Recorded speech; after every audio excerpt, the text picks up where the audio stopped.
Hello everybody, welcome back to another video with Mr. Coder, and in this video I'm going to show you how to do maximize the largest component easy version. H1, question H1 from Codeforces Round 952 Division 4. And I know that easy and hard versions are actually different problems, so read statements of both problems completely and carefully. The only difference between the two versions is the operation. So for the easy version, Alex has a grid with n rows and m columns consisting of dot and hashtag characters. A set of hashtag character cells form a connected component if from any cell in the set it is possible to reach any other cell in the set by only moving to another cell in the set that shares a common side, which means it's any of the four north, south, east, west. You can't go in any diagonals. And the size of a connected component is the number of cells in the set. In one operation, Alex selects any row or any column, then sets every cell in the row or column to be hashtagged, and help Alex find the maximum possible size of the largest connected component of hashtag cells that he can achieve after performing the operation at most once.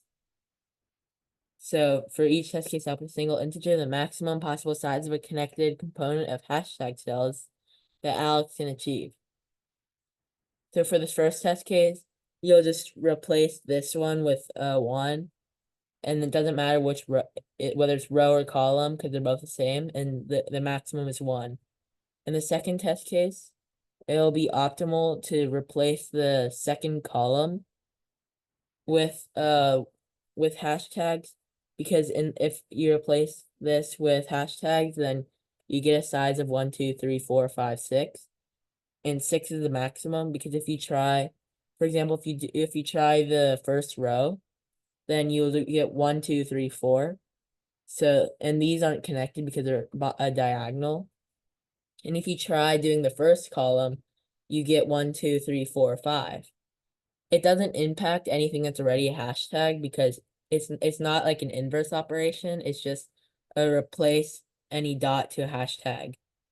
So that this one's 6, and then if we go look at the next one, if we replace the second row with hashtags, then it'll be 1, 2, 3, 4, 5, 6, 7, 8, 9. 9 is the optimal. But if you decide to replace the third column with hashtags, then you get 1, 2, 3, 4, 5, 6, 7. And 9 is greater than 7. And it's proven that that's the maximum. It's 11. Or it's that one's 9. And then for this one, for it to be optimal, you would get this fourth row. It's in row 4, because then doing so you can get 1, 2, 3, 4, 5, 6, 7, 8, 9, 10, 11. Because then it'll create more connected components. It'll create a larger one. And a key thing to notice is that you don't need to pre-compute like the largest one. Like you could if you really wanted to, but there's always going to be some way to like replace everything, even if it doesn't replace anything. But you'll never like miss out on anything if you don't replace it all. Yeah, so even though it says at most once, it's always optimal to do it once, even if the whole thing is hashtags, then you do an operation that doesn't change anything and it still works. And a key thing to note is that you'll have to take to the fact that the time complexity will have to be like around nm, because the t can be 10 to the 4th, 10 to the 6th, so the time is really tight. So you can't really go too far any direction. So yeah, my code is pretty long, but it's really a lot of like DFS stuff. So basically I got n and m. I first put it as a string, and then I set it as maze as the like it in integers with dots as zeros and hashtags as ones. And I just shorthanded this by putting this as 0, defaulting everything to 0, but if it's a hashtag, I override it to 1. And they also have a ID array that has an identifier to identify which connected component it is. and then I set it to 0 if it's a hashtag, so then I can see if it's visited or not without it interfering with the -1, which is for the dots.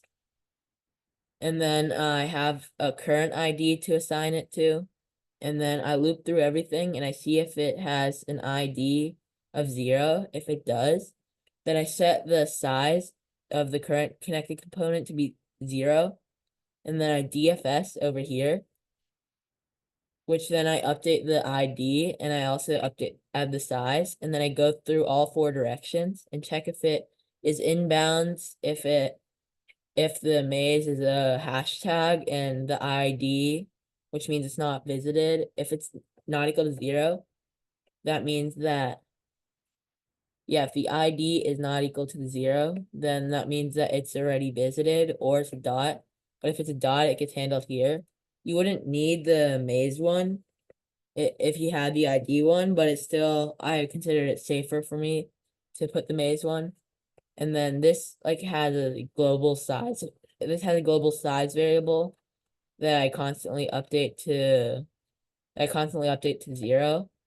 And then I do DFS, and then I have a map that has the ID to size, and then I put in the current ID, and then I put in the size, and I add one to the current ID. And note that map is log n, but it still was able to fit in time, even if it was relatively close. And I set the ID to size of -1 to be 1.